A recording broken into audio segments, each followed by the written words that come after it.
Welcome back to Max Scales. Today we're looking at load balancers, what they are, how they actually work, and why nearly every scalable system depends on them. Let's start with why we need them at all.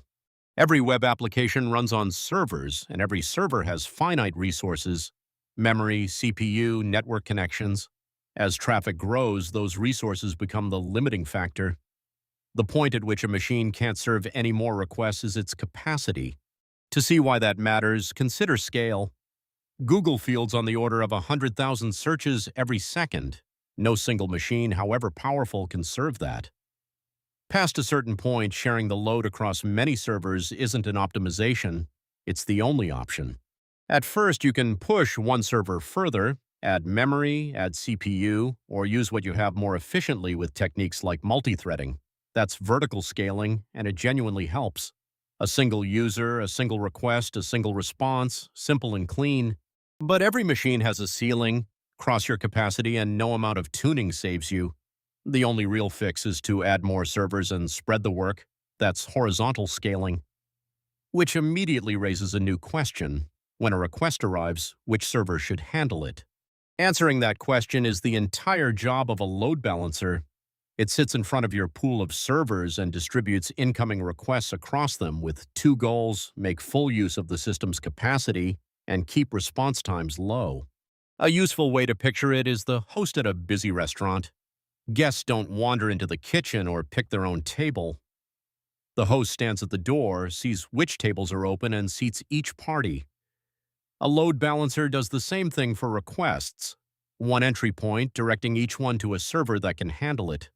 Mechanically, every request now reaches the load balancer first.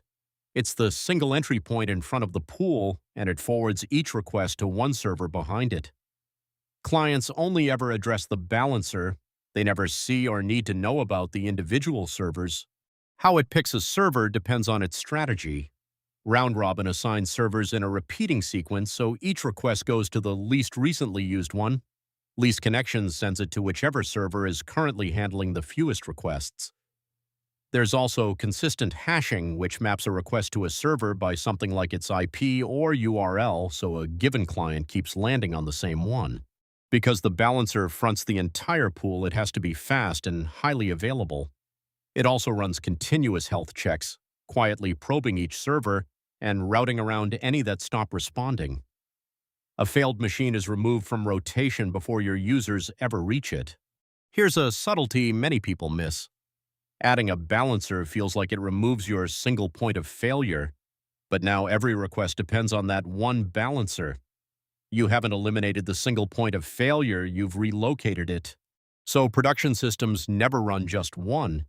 They run several balancers and spread traffic across them, often using DNS round robin. The component protecting your servers needs redundancy of its own, and the importance of this layer isn't hypothetical. On Christmas Eve 2012, millions of people sat down to stream Netflix and couldn't. The outage ran for hours on one of the busiest streaming nights of the year. The root cause was Amazon's load balancing service. A maintenance process was accidentally run against live production data and deleted part of the load balancer's state. At its peak, fewer than 7% of those balancers were affected, and that was enough to take Netflix down across the US, Canada, and Latin America. The application servers were healthy the entire time. They simply couldn't be reached. In practice, you won't write a load balancer yourself. Software reverse proxies like HAProxy, NGINX, and Envoy do it and typically handle related work like SSL termination and health checks too. Every major cloud also offers a managed option such as Amazon's Elastic Load Balancer. Depending on your needs, a balancer can operate down at the TCP layer or higher up at the HTTP layer. None of this is free. The balancer adds a network hop and another component to run and keep redundant. And because a user's request can land on different servers each time, anything that relies on session data not shared across servers can break, which is why session affinity or sticky sessions exists. Deployments also get slower since the balancer has to drain old servers while shifting traffic to new ones. One more thing worth being precise about: load balancing is not a cure-all.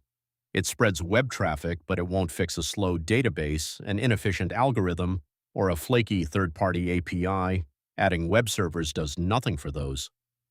That's where patterns like asynchronous job queues come in. And it's distinct from rate limiting, where traffic is deliberately throttled to prevent abuse. To recap, a load balancer is the single entry point that distributes requests across a pool of servers, uses health checks to skip the failed ones, and lets you scale horizontally instead of leaning on one machine. The takeaway: it's what turns a single capacity-bound server into a pool that grows with demand. A question for you. For your own services, which strategy would you reach for first? Round robin, least connections, or consistent hashing? Tell me which one and why in the comments. Next time, we'll look at a technique nearly every fast system quietly depends on: caching, and how storing a result just once can save an enormous amount of work. See you then.